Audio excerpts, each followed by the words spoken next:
if you close your eyes, does it almost feel like nothing changed at all? And if you close your eyes, does it almost feel like...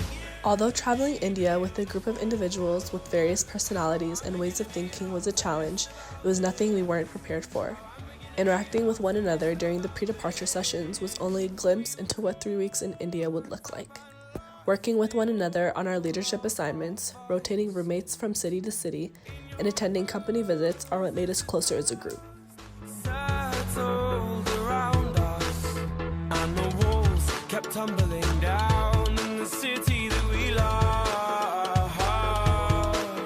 Great clouds roll over the hills, bringing darkness from above. But if you close your eyes... As travelers, we learned the importance of taking care of ourselves, both mentally and physically. Since we had early mornings and ended our days in the evenings, it was easy to become exhausted. In addition to this, adapting to the food and weather in India was somewhat difficult, especially for those who don't travel often. Therefore, ensuring we were hydrated and being cautious of the foods we consumed were two concepts that were emphasized throughout our trip.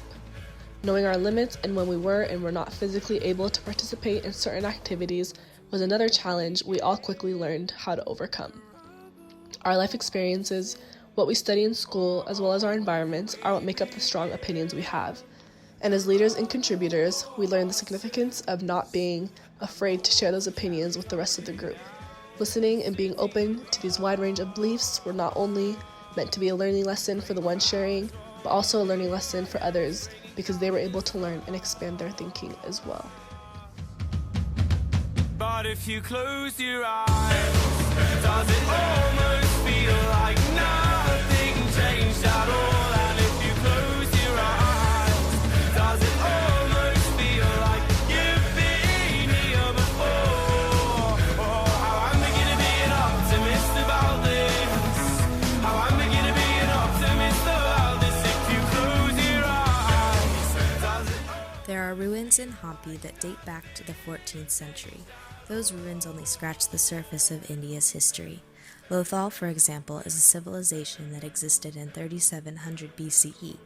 When compared with the US, it's understandable that India's culture is so much richer, simply from the fact that they had civilizations that were built and destroyed long before the US came into being. Do you know the line that I'd walk for you? We could turn around or we could give it up, but we'll take what comes, take what comes. Oh, the storm is raging against us now. If you're afraid of falling, then don't look down. But we took the step, but we took the leap, and we'll take what comes, take what comes. Feel the wind. Feel the rush way up here. We're walking the wire, love.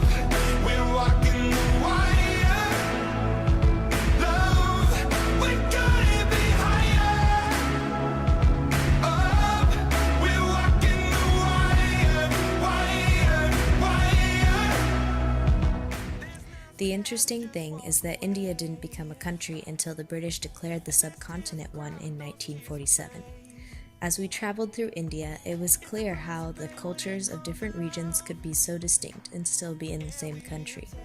In the US, the difference between the East Coast and the West Coast, and the southern states and the northern states can be seen through fashion, food, and language.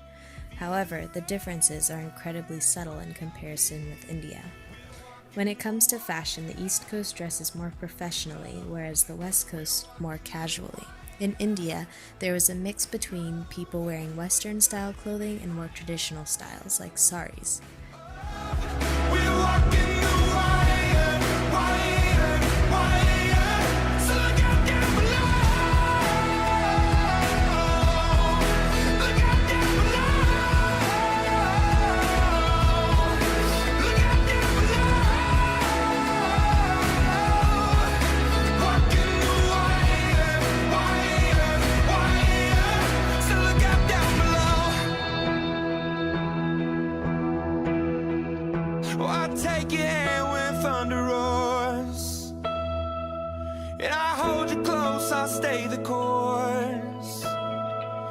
I promise you from up above that we'll take what comes, take what comes. Love. We're walking the wire. Love. We're walking the wire. Love. We couldn't be higher. We're walking the wire. With the companies we visited in India, from Parikrama Foundation to Help Age India, we were able to see how the needs of India's society, people, and culture heavily influence the creation of these organizations. Parikrama Foundation was created to help kids in the slums and have very limited access to resources getting an education. Not only do they provide a free education from grade 1 to 12 and free healthcare to their students, but also to their families. By doing this, they allow the children and their families the chance to escape the cycle of poverty. Parikrama has a constrained capacity and resources, and therefore cannot serve all children who are in need. However, they have created a platform and serve as a model for other organizations to make similar impacts.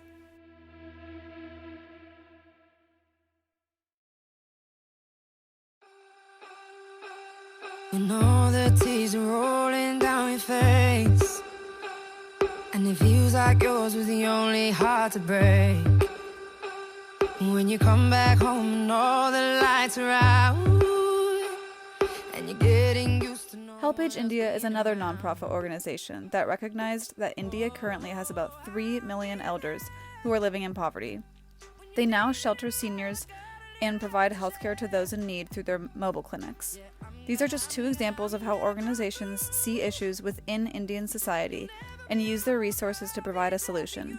India is a massive developing nation with a thick layer of colonial influence, as well as systemic problems like poverty, lack of education, and more. The organizations that we visited are launching platforms and inspiring other organizations and people to follow and expand their paths. I'll be there for you.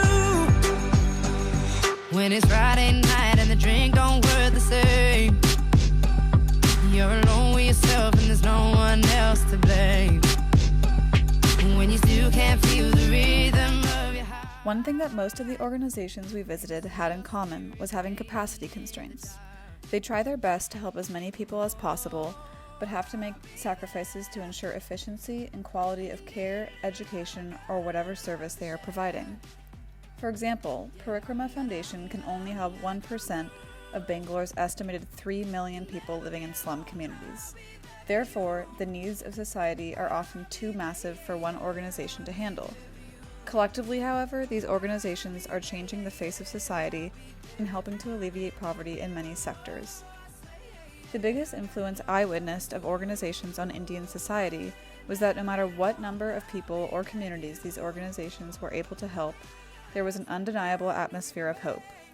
Despite these capacity and resource constraints, the mere presence of these organizations and their workers made a visible impact on the marginalized people whom they were aiding. It's breaking, you'll never be alone.